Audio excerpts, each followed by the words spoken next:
야곱이 가족들을 거느리고 애굽에 도착해서 바로를 만나는 그 장면을 생각나게 해주셨습니다. 나그네의 길을 걸었던 이 야곱의 연수가 130년이라 조상의 연수에는 미치지 못하지만 험악한 세월을 보내었다고 고백하는 내용인데, 저는 야곱만큼은 그런 그 고난을 받지는 않았지만 원래 제 계획이었으면 좀 멋있는 목회, 나름대로 참 즐겁고 재미난 삶을 살아야 마땅한 삶을 사는 것인데, 하나님이 제가 왜 그렇게 미우셨던지 여러 가지 많은 어려움들을 허락하셨습니다. 누가 보면 저를 보고 고생했다라고 생각하는 사람은 아무도 없습니다. 물론 잘 태도내지 않는 사람이기 때문에 그러기도 하지만, 그러나 아무튼 하나님께서 참 여러 가지 고난 그리고 또 어려움들을 반복 주시더니 그 속에서 하나님께서 원하시는 뜻이 무엇인가를 이제 찾을 수 있는 그런 영적 안목도 함께 또 허락하시더군요. 아마 오늘 말씀은 여러 선후배들의 말씀과 그리고 또 성경을 제가 늘 가까이 접하면서 하나님이 주시는 말씀들이 이제 서로 이렇게 아름답게 조화를 이루어서 제 안에 영적인 하나의 방향성을 결정해주는 그런 말씀이겠습니다만, 우리가 가끔 하나님의 말씀을 이렇게 볼 때 방향이 정확하지 않으면 전혀 엉뚱한 곳에 우리가 도착할 수 있다는 사실을 늘 마음속에 두려워하면서 조심스럽게 하나님의 뜻을 찾곤 했습니다. 아마 오늘 말씀을 통해서 여러분 귀한 우리 김동영 목사님을 통해서 잘 양육받고 그리고 바른 방향을 향해서 가고 계시겠지만, 우리가 너무나도 잘 아는 말씀임에도 불구하고 늘 이거 한 번씩 좀 확인해보고 싶은, 그리고 또 확인해야 하는 그런 말씀, 우리가 너무 잘 아는 신령한 복. 여러분 어떻습니까? 우리가 복 받기를 다 원하잖아요. 그런데 우리가 생각하는 복과 하나님이 생각하는 복의 차이가 과연 있다면 사실 그건 안 되겠죠. 결국은 하나님이 원하는 복, 성경이 말하는 신령한 복이 그러니까 우리 정세에는 좀 안 맞더라도 만약 그 복이 실제 하나님이 주신 복이라면 우리의 사이클, 우리의 방향성은 거기에 맞춰가야 될 줄로 압니다. 오늘 보니까 하늘에 속한 모든 신령한 복을 주님이 주셨다, 이렇게 말씀하고 있습니다. 여러분, 하나님께 대한 여러분의 믿음의 근거는 어디에 있습니까? 우리가 하나님을 믿습니다. 그런데 그 믿음의 근거를 제가 세 가지로 묵상했습니다. 첫 번째는 하나님은 완전하신 분이다.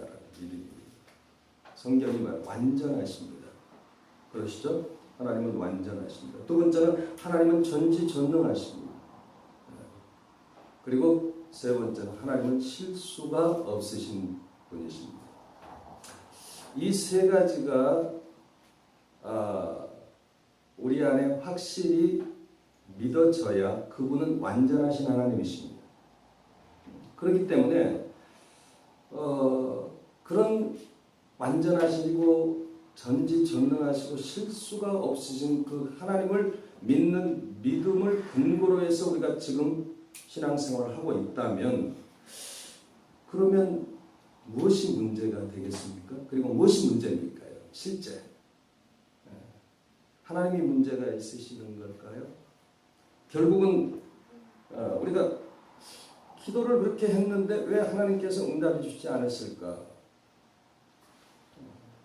만약 이 세 가지의 믿음의 근거가 확실하지 못하다면 우리는 늘 하나님에 대해서 불안해 하셔야 되지만, 사실 확실한 이 믿음의 근거가 있다면 하나님에게서는 우리가 문제를 찾을 수 없기 때문에 결국 그 문제는 나에게 있겠죠. 우리에게서 문제를 찾아야 할 것입니다.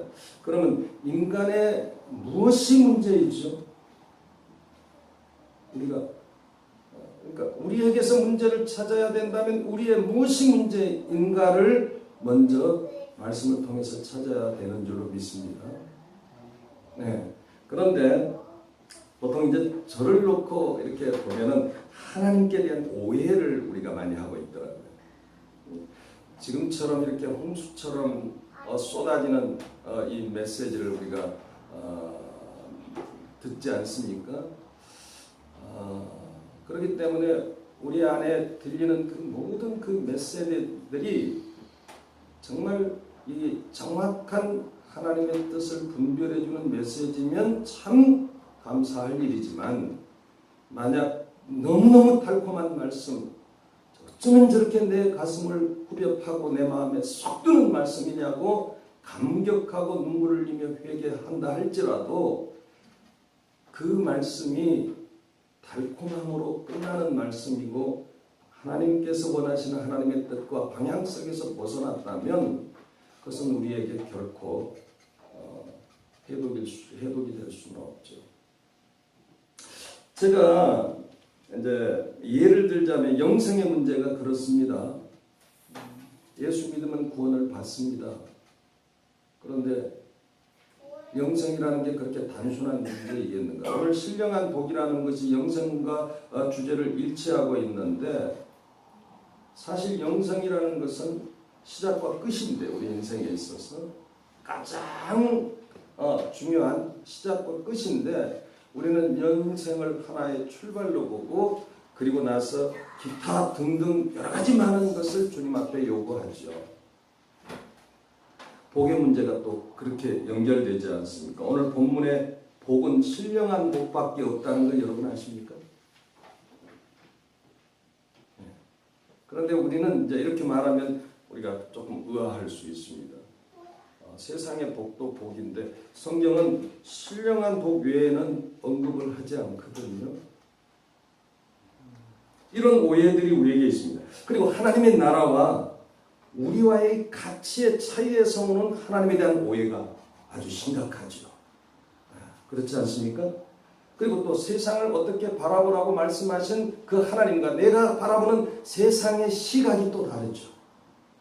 그래서 늘 오해가 오해를 낳습니다. 그래서 우리가 세상을 대하는 우리의 자세에도 또 문제가 생기게 됩니다.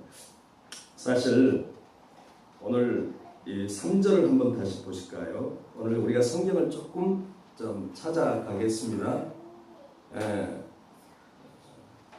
늘 이제 우리 목사님을 통해서 성경을 잘 여러분들이 받으시다가 저 시골에 한 목사가 올라와가지고 뭐 좀 이렇게 어눌하게 말씀을 전하니까 아마 여러분 좀 적응이 어려우시겠지만 조금 인내하시고 네. 자, 3절 보니까 찬송하리로다 하나님과 우리 주 예수 그리스도의 아버지께서 그리스도 안에서 하늘에 속한 모든 신령한 복을 우리에게 주셨다. 바로 이 신령한 복이 무엇이냐니까 곧 창세전에 그리스도 안에서 우리를 택하사 창세전에 예수 그리스도 안에서 우리를 택하사 우리로 사랑 안에서 그 앞에 거룩하고 흠이 없게 하시려고 그 기쁘신 뜻대로 우리를 예정하사 예수 그리스도로 말미암아 자기의 아들들이 되게 하신 복을 주셨다. 여기에서 이 복이라는 개념은 사실 율로게사스라고 하는 이 과거 시제로 되어 있습니다. 그러니까 이미 복을 받았다. 여러분 이 복 받으셨습니까? 그러면 이제 우리가 해야 할 일은 무엇이냐면 이 복을 확인하는 일이 우리의 일이지 우리에게 복을 달라고 지금 여러분 구하고 있는 그것은 무엇이냐 그거지. 우리는 늘 하나님 복을 주십시오.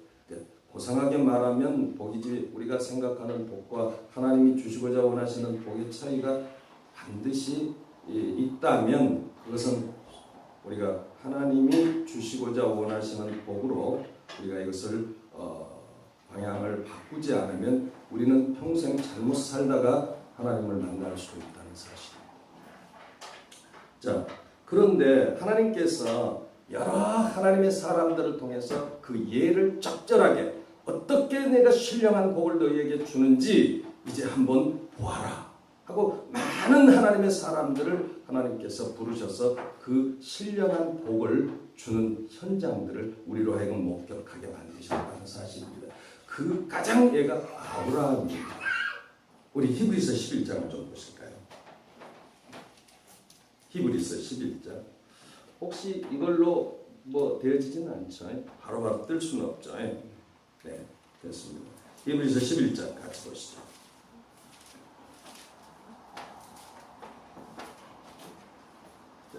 1절. 히브리서 11장 1절. 믿음은 바라는 것들의 실상이요 보이지 않는 것들의 증거니. 그러니까 믿음은 보이지 않는 것이죠. 네, 보이지 않는 것이에요. 그러니까 우리가 신앙생활할 때 보이는 것은 믿음이 아니죠. 보이는 것을 믿는 것은 믿음이 아닙니다. 근데 많은 사람들이 보이는 것을 믿고 싶어하는 그런 게 있습니다. 그러니까 기적도 중요합니다. 하나님의 일하시는 어떤 큰 능력도 그것 중요합니다. 그러나 그것을 보고자 하는 이면 속에 보이지 않는 것을 믿음으로 취하지 않는 한 진정한 믿음은 우리 안에서 자라날 수가 없습니다. 그래서 믿음은 보이지 않는 것을 믿는 것이라는 것을 전제하고 하나님께서 아브라함을 보이지 않는 그 신령한 복을 어떤 식으로 보여주고 계시는지를 우리가 살펴보면 우리가 받아 누리고 있는 이 복을 우리가 얼마나 소홀히 했는지를 또 경험할 수가 있지 않겠습니까? 8절 보겠습니다. 우리 8절에서 10절까지 우리가 한 목소리로 같이 읽겠습니다. 11장 8절에서 10절까지 보겠습니다. 믿음으로 아브라함은 부르심을 받았을 때에 순종하여 장래 유업으로 받을 땅에 나아갈새 갈 바를 알지 못하고 나갔으며 믿음으로 그가 이방의 땅에 있는 것 같이 약속의 땅에 거하여 동일한 약속을 유업으로 함께 받은 이삭과 야곱과 더불어 장막에 거했으며 이는 그가 하나님이 계획하시고 지으실 터가 있는 성을 알았습니다. 그러니까 지금 아브라함을 하나님이 선택하시고 그를 부르셔서 약속하신 그 약속이 두 가지가 있었습니다. 뭐였죠? 여러분 아시죠? 자, 무슨 약속이었습니까? 처음에 내가 가나안 땅을 주겠다. 그렇게 약속이 있지 않습니까? 그래서 그를 가나안으로 인도했습니다. 그리고 또 한 약속은 이제 하늘을 봐라. 수많은 별들을 보느냐? 모래를 바다에 수많은 모래들을 보여주면서 내가 모래와 같이 저 수많은 별과 같는 내 자손을 너에게 주겠다. 그렇게 약속했습니다. 그래서 이 아브라함은 철석같이 이 사실을 믿고 하나님의 그 유혹에 의해서 75세가 다 된 나이에 이제 어떻게 가나안 땅으로 우리에서 떠나지 않습니까? 가나안 땅 가서 하나님이 주신 약속한 땅을 바라보면서 그는 무슨 생각을 했겠습니까? 우리 같으면 야 드디어 이제 하나님이 약속한 이 가나안 땅을 하나님 나에게 주셨구나. 그럼 제일 먼저 무슨 생각해야죠? 여러분 같으면 무슨 생각합니까? 저 같으면 먼저 어떻게 집을 지을까? 이것을 살아야 되니까 그 생각 먼저 하지 않겠습니까? 이왕이면 좀 더 큰다. 에녹성과 같은 큰 성을 지어서 이곳에서 자자손손 하나님이 약속한 별과 같은 그런 많은 민족을 이제 거느리면서 왕 같은 그런 이제 남는 삶을 살아보리라. 이렇게 작정을 하고 이제 막 노예들을 시켜서 그 자손들을 시켜서 집을 멋있게 지었을 것입니다. 그런데 오늘 본문에 보니까 약속의 땅에 거주했다고 하면서도 동일한 약속을 받았는데 이삭도 아브라함 아버지 아브라함과 똑같은 약속을 받았습니다. 그렇죠? 야곱도 이 사기꾼 야곱도 이제 이스라엘 되는 과정 속에서 그도 동일한 약속을 받으면서 어디에 거했다? 장막에 거했다. 지금 우리가 다 성경을 보고 알고 있지만 이것을 한 번씩 좀 더 재확인을 해보자는 얘기입니다. 그런데 문제는 뭐냐면 처음에는 땅인 줄 알고 갔거든요. 그런데 지금 이제 이 11장은 아브라함의 믿음을 압축시킨 거잖아요. 그렇죠? 그러니까 이게 뭐냐면 시작과 끝을 이 한마디의 문장으로 딱 보여주는 거예요. 지금. 그러니까 결론된 내용이란 말이에요. 그러니까 믿음장만 봐도 우리가 이 땅에서 어떻게 믿음을 유지하며 살아야 되는지가 이렇게 확연하게 보여지는데 우리는 믿음에 대해서 아무 생각 없이 믿을 확률이 더 많아지고 있다는 거예요. 왜냐하면 세상에 이상한 메시지들이 우리를 자꾸 부추겨 놓았기 때문일 수도 있죠. 그런데 보니까 장막에 거했다. 그리고 10절에 보니까 이는 그가 하나님이 계획하시고 지으실 터가 있는 성을 바라보았다. 그렇게 말씀드렸습니다. 여기에서 우리가 이제 이 말씀을 확인해야 되지 않겠습니까? 왜 장막에 거하죠? 그것이 우리에게 무엇을 의미할까? 사실상 이 장막을 넓은 의미에서 이건 하나님의 품 안에 있다라는 그 원어적 의미가 있습니다. 그런데 지금 이 성경에서 말하는 이 세상의 하나님의 약속들은 모형이죠, 다. 그렇죠? 원래 진짜 우리의 원형은 어디에 있습니까? 저 하늘에 있잖아요. 그러니까 하늘의 원형을 이 땅에서 설명해 주기 위해서 하나님께서 이렇게 이 땅에 여러 가지 방식으로 하나님께서 이제 그 모형으로 드러나게 해주신 것입니다. 그래서 이 사실을 이를 통해서 반드시 하나님 나라의 영적 가치를 깨닫지 못하면 모형 안에서 망해버리고 마는 그 하나님이 주시는 이 예표, 이 모형, 이 비유들을 하나님 나라의 온전한 가치로 풀어서 이해하지 못하면 우리는 진리에 이르지 못한다는 사실이죠. 진리가 너희를 자유케 하리라고 말씀하신 그 자리까지 우리가 들어갈 수 없습니다. 그런데 이 아브라함에게서 어떤 일이 일어났느냐면 처음에는 땅인 줄 알고 처음에는 수많은 자손인 줄 알고 그래서 실수해서 이스마엘도 이제 낳지 않았습니까? 그런데 하나님과 깊은 영적인 교제와 관계를 끊임없이 갖다 보니까 하나님이 약속하는 것이 이게 땅이 아니네. 땅인 줄 알았는데 자손이야. 내가 생각하는 그저 육신의 자손이 아니네. 이런 것들을 영적으로 깨닫기 시작하는 것입니다. 다행히 감사한 것은 이 한민족의 교회가 영적으로 깨어있는 교회이기 때문에 제가 이런 메시지를 전하는 게 좀 편한 것인데요. 중요한 것은 뭐냐면 아브라함이 그걸 깨닫기 시작한 겁니다. 그래서 3대에 거쳐서 장막에 거하는 것입니다. 다른 세상의 수많은 사람들은 멋있는 성을 지을 때에 이들은 장막을 짓고 그것을 바라보면서 살았다고 13절 보시죠.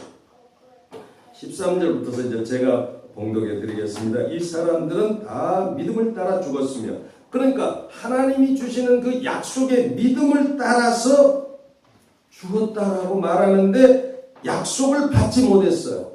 아니 땅도 주시고 자식도 줬는데 약속 받았는데 왜 못 받았다고 하느냐 말이에요. 여기에는 뭔가 지금 갭이 있죠. 뭔가 뛰어넘어야 될 그런 갭이 있다는 것을 우리가 보면서 그것들을 멀리서 또 봤다고 그러네요. 그리고 환영하며 또 땅에서는 외국인과 나그네임을 증언하였으니 그들이 이같이 말하는 것은 자기들이 본향 찾는 자임을 나타냅니다. 그러니까 아브라함이 지금 뭔가를 지금 깨달았죠.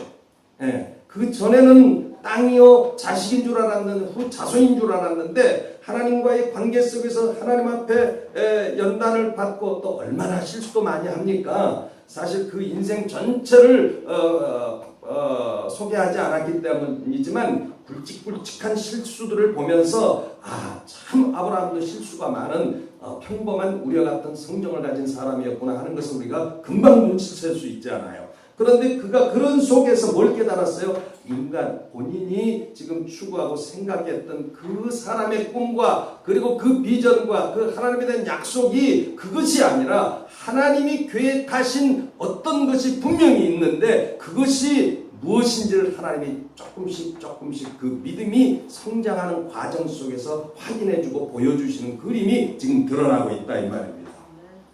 그런데 보니까 본향 찾는, 그래서 15절 보시죠. 그들이 나온 바 본향을 생각하였다라면 돌아갈 기회가 있고, 그렇죠. 이미 자기가 돌아가야 될 본향이 갈 때가 우르니까 만약 그것을 가려고 했으면 거기 가면 되잖아요. 그런데 가지 않고 그들이 본향 찾는 끝까지 본향을 사모했다고 말합니다. 16절 보실까요? 그들이 이제는 더 나은 본향을 사모하니 곧 어디에 있는 것이다? 하늘에 있는 것이다. 이러므로 하나님이 그들을 하나님이라 일컬음을 받으심을 부끄러워하지 아니하시고 그들을 위하여 한 성을 예비했다. 그러니까 육신의 안목, 육신의 눈으로는 볼 수 없는 어떤 영적인 어떤 세계, 하나님 나라의 어떤 세계를 지금 아브라함이 보고 그것을 지금 따라가고 있는 모습이죠. 그리고 또 제2대 이삭도 야곱도 동일하게 지금 따라가고 있는데 바로 그 성을 바라봤기 때문에, 그러니까 이 땅에 그 땅의 아름다운 성이 아니라 그보다 한 차원 그 놀라운 하나님의 계획 속에 있는 그 하늘의 성을 지금 바라봤다고 이렇게 지금 성경이 정하고 있습니다. 그러면 그 성이 무슨 성일까요? 계시록 21장 보시죠. 계시록 21장.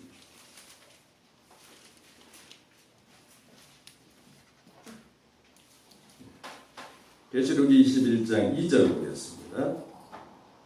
1절부터 2절까지 우리 한 목소리로 같이 봉독하겠습니다. 또 내가 새 하늘과 새 땅을 보니 처음 땅과 처음 땅이 없어졌고 바다도 다시 있지 않더라.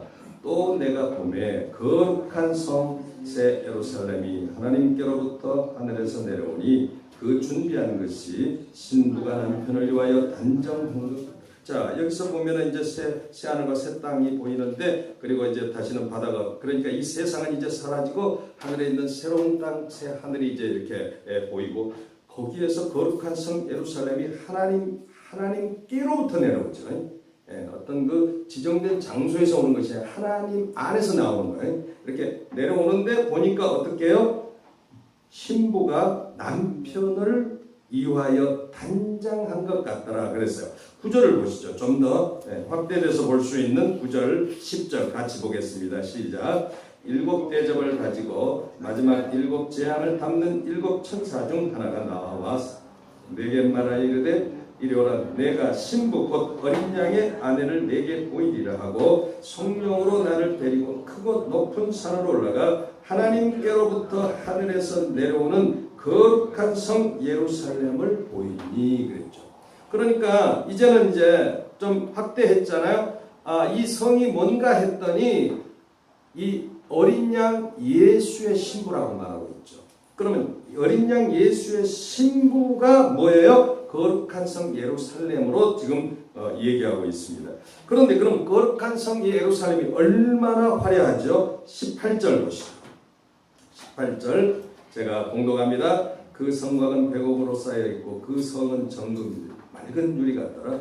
그 성의 성곽의 기초석은 각색 보석으로 꾸며 있는데 첫째 기초석은 백옥이요, 둘째는 남부석이요, 셋째는 옥수요, 넷째는 먹버섯이요, 다섯째는 홍마노요, 여섯째는 홍보석이요, 일곱째는 황옥이요, 여덟째는 노곡이요, 아홉째는 다막옥이요, 열째는 비추옥이요, 열한째는 청옥이요, 열두째는 자수장이라. 이 12문은 12진들이 각 문마다 한 개의 진주로 되어 있고 성의 길은 맑은 유리 같은 정금이다. 그러니까 지금 이 성이 너무너무 화려하고 아름다운 성의 모습으로 그 거룩한 성 예루살렘을 지금 이렇게 묘사하고 있는데, 그 성은 무엇이다? 어린 양 예수님의 신부다. 여러분이 이제 이 세상을 떠나서 천국에 가시면 그런 아름다운 성이 있을까요? 없을까요? 반드시 있습니다. 그래서 여러분은 이제 그 천국을 거느시고 황금길을 걸으시고 그리고 생명강에서 마음껏 생명수를 마시고 또 그 생명강 주변에 12과일이 달달이 맺히는 그런 나무 생명나무에서 과실을 마음껏 맛있게 따먹는 그리고 천군천사와 함께 춤추며 노래하며 나르며 그리고 하나님과 더불어서 영원 무궁토록 우리가 행복한 삶을 기대해도 좋습니다. 그런데 성경은 말씀드렸잖아요. 그런 천국을 말씀하기 위해서 기록되어 있는 책은 아닙니다. 반드시 그런 아름다운 천국이 있을 것입니다만은 천국이 지금 이렇게 아름다운 천국을 묘사해왔던 진정한 그 의미는 천국 얘기하는 게 아니라 지금 누구 얘기하고 있습니다. 지금 있습니까? 이 얘기는 누구? 신부 얘기를 하고 있는 거야. 신부가 이렇게 아름답다. 네. 이해가 이제 좀 되시죠? 그러니까 예수 그리스도의 신부의 모습을 설명하고 있습니다. 네. 그래서 이제 보수의 아주 지금 보수주의자의 이 그 뭡니까 이 조직 신학자들의 이 얘기는 대부분 이건 교회를 얘기하고 있습니다. 그러니까 지금 교회를 지금 설명하고 있는 부분입니다.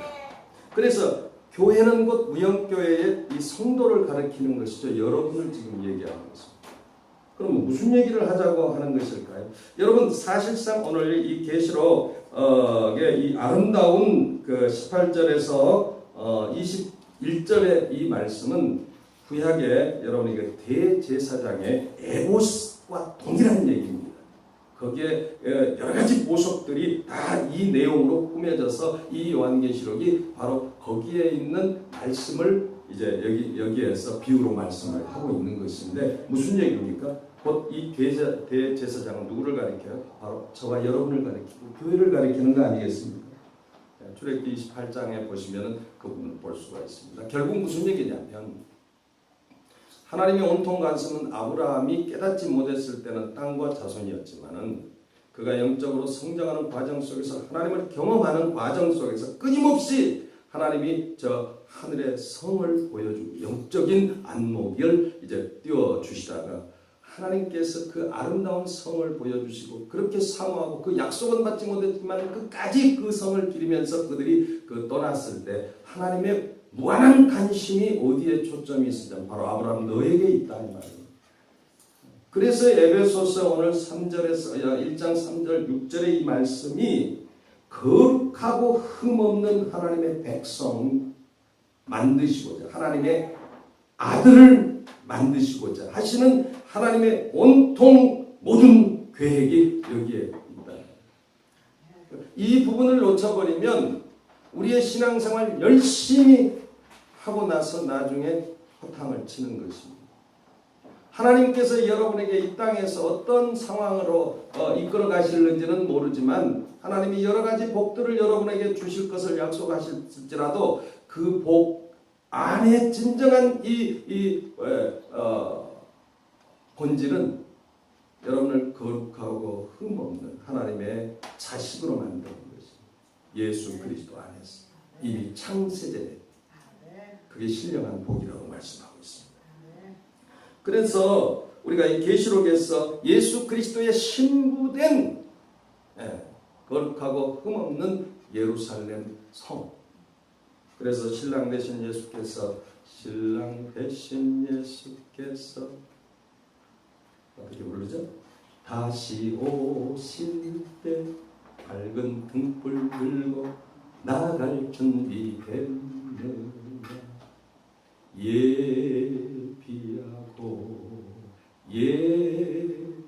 예비하라. 근데 우리의 가치가 하나님이 원하시고 하나님의 소원, 하나님의 그 간절한 열망에 이렇게 가까이 다가가지 않으면 이런 내용은 좀 재미가 없죠. 그냥 우리의 관심 밖에 우리는 그저 그래도 좀 피부에 좀 와 닿는 뭐가 좀 있었으면. 근데 여러분 죄송합니다. 성경은 다른 얘기를 하지 않거든요. 다른 얘기를 했다고 착각하는 이유는 그 달콤한 그런 잘못된 어떤 메시지, 유행을 따라서 변질되는 진리 아닌 그런 것들에 의해서 우리가 많이 오염되어 있기 때문이라는 사실을 모르겠습니다. 여러분이 인정하실는지요? 네. 우리 에베소서 1장으로 다시 넘어가겠습니다.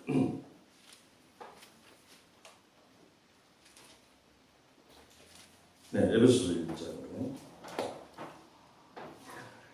자, 그러니까 결국은 창세전에 이미 하나님께서 당신의 모든 것을 다 투자하셔서 계획하신 것이 이 신령한 복을 저와 여러분들이 받기를 원하시고 이 안에서 여러분을 자유롭게 그리고 진정한 그 삶을 누리기를 원하고 계시는데 이런 삶들에 대해서 이제 하나님이 좀 더 가까이 또 접근해 주시는 그 부분을 우리가 좀 살펴보겠습니다. 자, 에베소 5장 보실까요? 우리가 너무 익히 잘 아는 말씀입니다. 22절.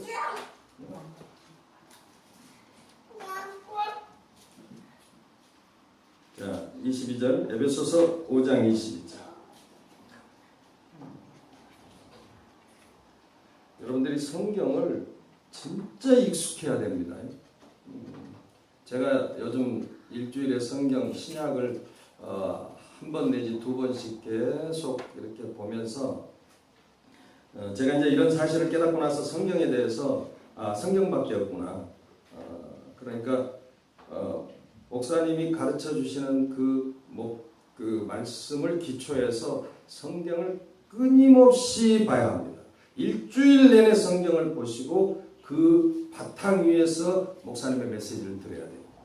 많은 사람들이 지금 세상이 너무 바쁘다 보니까 말씀을 소홀히 하는데 안타까운 일입니다. 이제 나중에 다 후회할 일이 성경 밖에는 없다는 사실들에 대해서 여러분들이 좀 더 실감하실 수 있기를 바랍니다. 자, 22절 봅니다. 아내들이여 자기 남편에게 복종하기를 주께 하듯 하라. 이게 이제 여러분 이제 제가 시간이 없으니까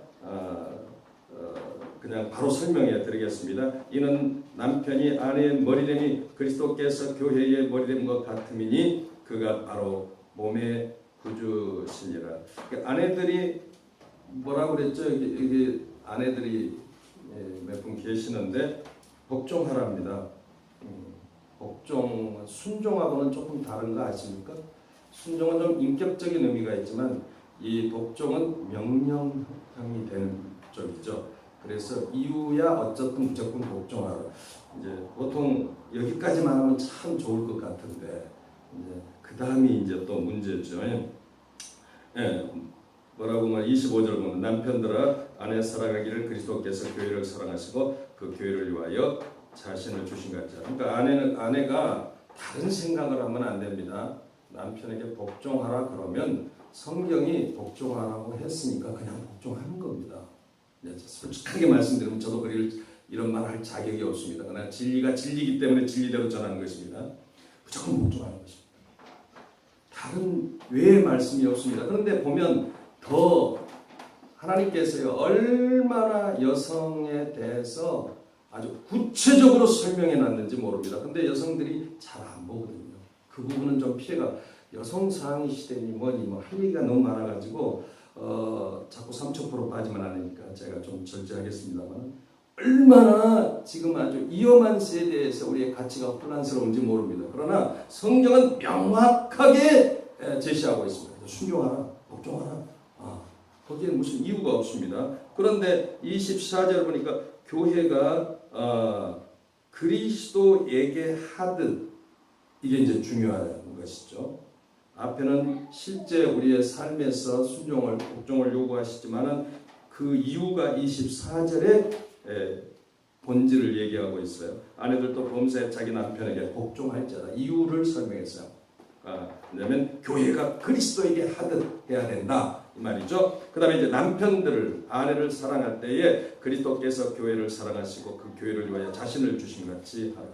이 남편은 가정의 대제사장으로 하나님이 세우셨습니다. 그렇기 때문에 남편은 어디까지 나가야 되냐면 아내의 허물과 아내의 연약함을 대신해서 속죄 제물로, 예수 그리스도가 속죄 제물이 되신 것처럼, 그러니까 아내가 지은 죄를 받아가지고 대신 속죄해주는 역할이 제사장의 역할이기 때문에 남편이 거기까지 가야 한다는 얘기. 그러니까 이렇게 따지기를 좋아하는 사람 보면은 이게 남편이 손해죠. 복종하는 것은 쉬울 일입니다. 그런데 이제 죽기까지 사랑하는 일은 쉽지가 않습니다. 그러니까 네가 하면 나 복종할게, 네가 하면 내가 사랑할게, 그러면 이미 이제 떠난 겁니다. 하나님과 관계가. 하나님의 관계에 있어서는 상대적인 것이 아니라 어떻게요? 절대적인 것이기 때문에 자기만 잘하면 됩니다. 깨닫지 못한 사람은 하나님이 알아서 만지실 것이니까 그저 저는 죽도록 순종하겠습니다. 저는 죽도록 사랑하겠습니다. 이제 그런데 지혜는 필요하겠지만. 자, 그런데 더 중요한 것은 31절 보겠습니다. 이제 대충 여러분들이 이제 그 내용을 아니까 목사님에게 좀 더 양육을 받으시고 31절 같이 보겠습니다. 시작. 그러므로 사람이 부모를 떠나 그의 아내와 합하여 그 둘이 한 육체가 될지니. 여러분, 이 에베소서의 사도 바울이 이 말씀을 어디에서 인용한 말씀이죠? 창세기 어디죠? 여러분, 창세기 2장을 보십시오. 제가 오늘 성경을 좀 여러분 찾는다겠죠? 22절. 절대 말씀을 부풀어서 보지 마십시오. 상황윤리에 적용하지 마십시오. 세상이 이러니까 어쩔 수 없다라고 변명하지 마십시오. 하나님이 말씀하시면 그냥 그 말씀 그대로 아멘으로 보이지 않는 것 그냥 막 보여달라고 떼쓰지 마시고 그대로 믿으십시오. 그 안에서 순종할 때 사실 내 안에서 실체가 보이기 시작합니다. 22절 보니까 여호와 하나님이 아담에게서 취하신 그 갈빗대로 여자를 만드시고 그를 아담에게로 이끌어 오시니. 아담이 뭐라 그랬어요? 자, 23절 같이 보겠습니다. 시작. 아담이 이르되 이는 내 뼈 중에 뼈요 살 중에 살이라 이것을 남자에게서 취하였은즉 여자라 부르리라. 여러분, 저는 어느 날 이것을 묵상하면서 이제 제 부족한 것을 많이 깨닫고 제가 이제 마음을 이렇게 많이 좀 위로를 받았는데, 여자는요, 여자라고 하는 독립된 존재로 태어난 적이 없어요. 자, 보세요. 아담의 갈비뼈 뺐죠. 그래서 저는 옛날에 이렇게 생각했어요. 아담의 갈비뼈를 빼서 최소한 이제 그 흙으로 빚어서 만든 줄 알았어요. 그런데 오늘 보십시오. 뭐라고 했는지. 내 뼈 중에 뼈요. 거기 빠진 게 내 살 중에 살이야.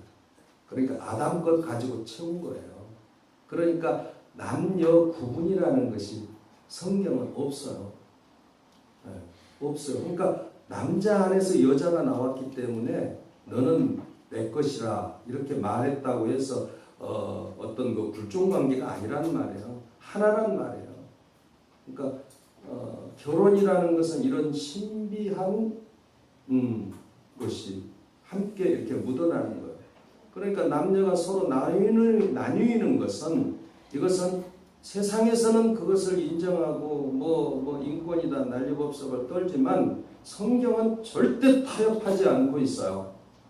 그래서 하나다. 그러니까 하나가 못된 건 뭐냐면 이제 여기에서 반역이 일어나는 것. 여자가 반역하고 남자가 반역하는 싸움인 거예요. 그런데 제가 이제 더 이상한 것은 24절 4절이었습니다. 같이 보겠습니다. 이러므로 남자가 부모를 떠나 그의 아내와 합하여 둘이 한 몸을 이룰지로다. 여러분, 여기에서 질문이 있어야 하는데요. 혹시 질문 없습니까? 이럴 때 무슨 질문이 필요해요?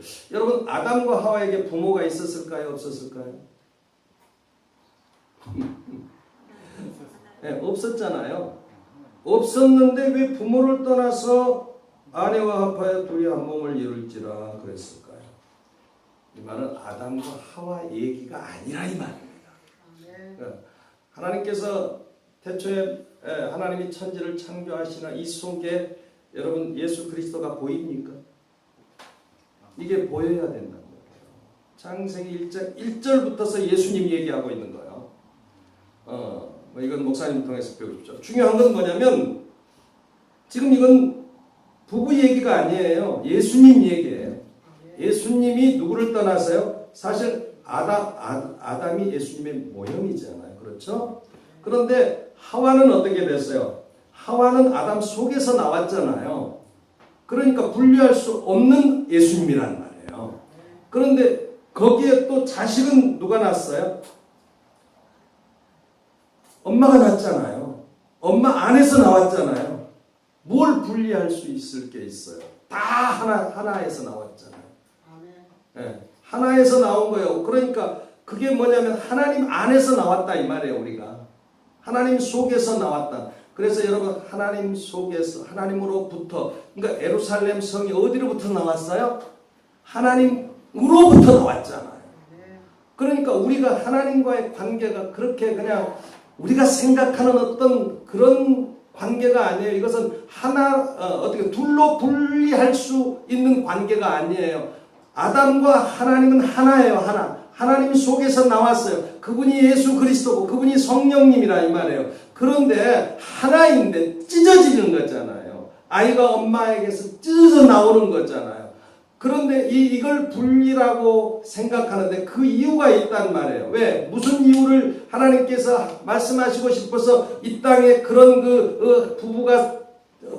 부부를 이렇게 분리시키시고 자식을 이렇게 분리시키신가? 그것은 예수 그리스도께서 하나님이라는 하나의 그 몸에서 찢어져 나오시는 부모를 떠나는 그런 하나님의 그 어떤 섭리 고통을 지금 설명하고 계시는 거예요. 그래서 교회와 신부된 교회와 하나 되게 하기 위해서 그걸 지금 설명하는 거예요. 결혼 얘기가 아니에요, 여러분. 이건 누구의 얘기예요? 예수님의 얘기예요. 자, 다시 에베소서 5장으로 한번 가보시죠. 에베소서 5장.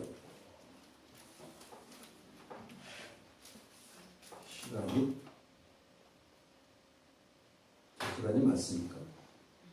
빨리 끝내야 되겠네요. 자, 에베소서 5장 다시 한번 가시죠.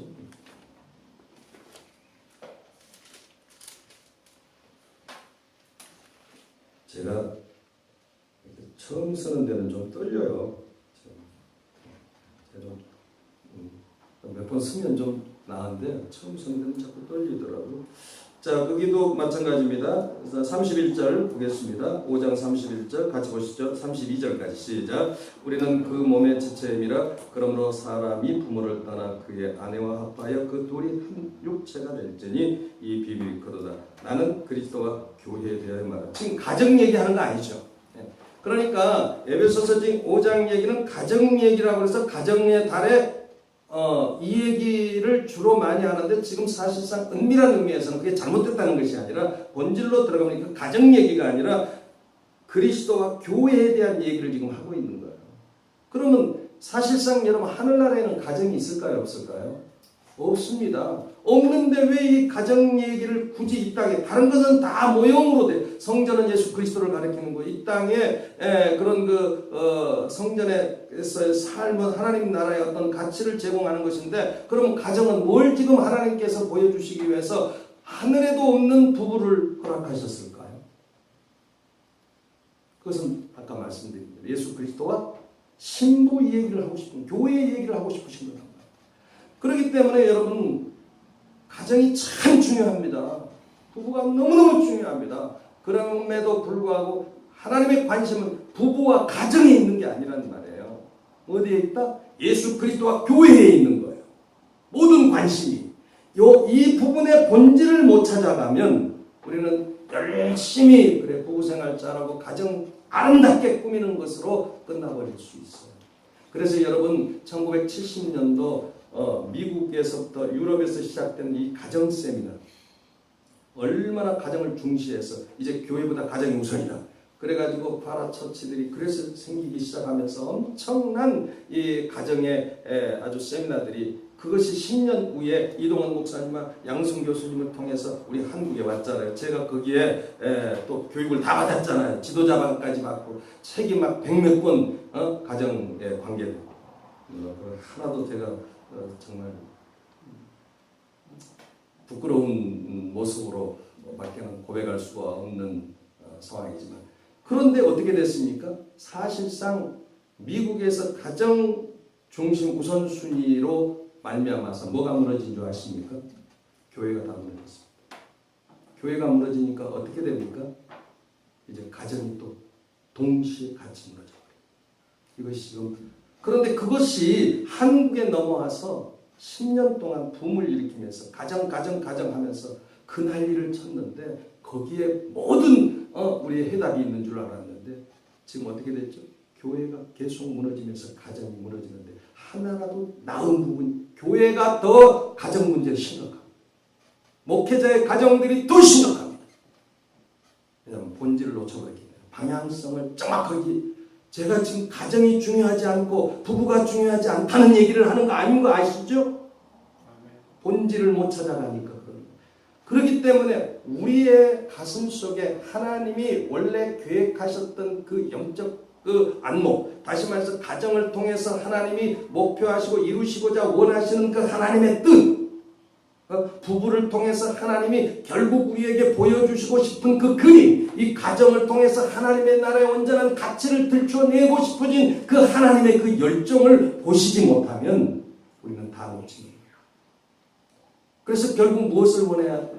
결국은 우리에게 소원이 하나님의 그 계획하심에 우리의 마음을 열기 시작하고, 하나님께서는 이 부부, 이 가정을 통해서 하나님 나라의 온전한 가치를 설명하고 싶으신 것인데, 하나님의 그 궁극적인 목적은 아내와 남편이 하나 되어지고 자녀들이 하나 되어지고 교회가 하나 되어지고 온 세상이 교회의 연합이 하나가 되어지는 그 그림, 그 속에서 하나님의 위대한 거룩하고 흠없는 하나님의 작품, 하나님의 자녀를 지금 원하고 계시는 흠없는 하나님의 자녀.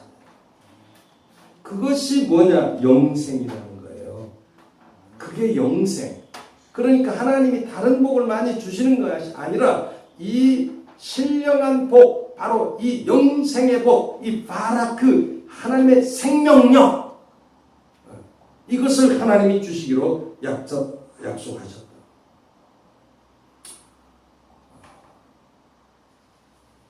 제가 시간을 무시해서 죄송합니다. 이제 정리하겠습니다. 여러분, 신령한 복이라고 하는 것은 하나님과의 올바른 관계 속에서 하나님으로부터 끊임없이 인간의 존재 속으로 공급되어지는 하나님의 생명력이다. 그것이 그 바라크, 영생이라는 사실 기억하시고, 솔직히 여러분, 영생이 전부지요. 이 영생의 끝자락에 우리가 해야 할 것은 하나님의 성품과 인격 안으로 우리를 부르시는 그 한량없으신 하나님의 은혜를 우리가 깨달아가는 거예요. 그래서 성령은 영생을 참 하나님과 그 가운데서 예수 그리스도를 아는 것입니다. 여러분, 믿고 아는 것은 하나여야 돼요. 믿는 것은 보이지 않는 것이요, 아는 것은 경험하는 것이요. 그러니까 보이지 않는 것을 여러분은 믿음을 통해서, 삶을 통해서 끊임없이 경험해가는 것이 뭐예요? 아는 것이요. 안다는 것은 부부관계를 의미한다는 거 알고 계시죠? 그러니까 경험하지 않고 안다고 말할 수 없는 거예요. 확실하게 하나님을 만나는 거예요. 그래서 히브리서 11장의 모든 믿음의 사람들은 그런 실체를 다 봤어요. 그러니까 중요한 것은 그렇게 하나님의 부르심의 그 은혜를 깨닫고 그분 곧 예수 그리스도를 닮아갈 때에 이제 문제는 우리의 환경이잖아요.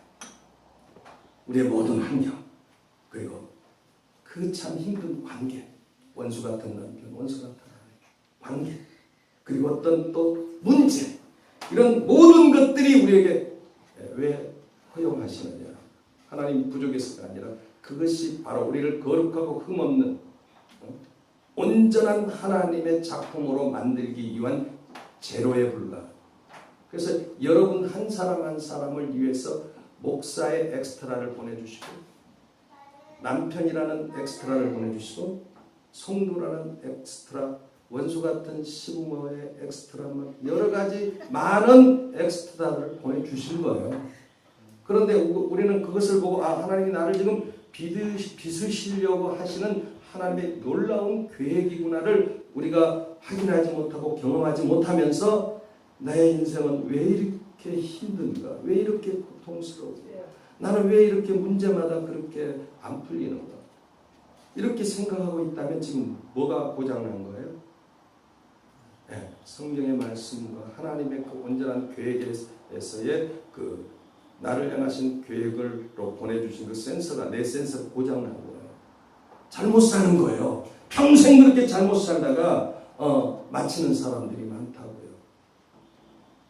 사랑하는 성도 여러분, 몸된 교회에서 여러분들이 해야 할 다른 노력은 끊임없이 하나님의 말씀을 들추어 그 말씀을 확인하는 자로, 그리고 목사님께서 말씀하시는 그 말씀을 붙잡고 살아내면서 이제 하나님의 온전하심과 실수가 없으신 분, 전지전능하신 그 하나님을 끊임없이 경험하면서 신령한 복이 전부이라고, 만약 여러분 이런 생각을 않고 그저 막연하게 신앙생활을 하면 그분은 이제 주님 앞에 섰을 때 영원히 후회해도 방법이 없습니다. 그러나 영생이 전부다.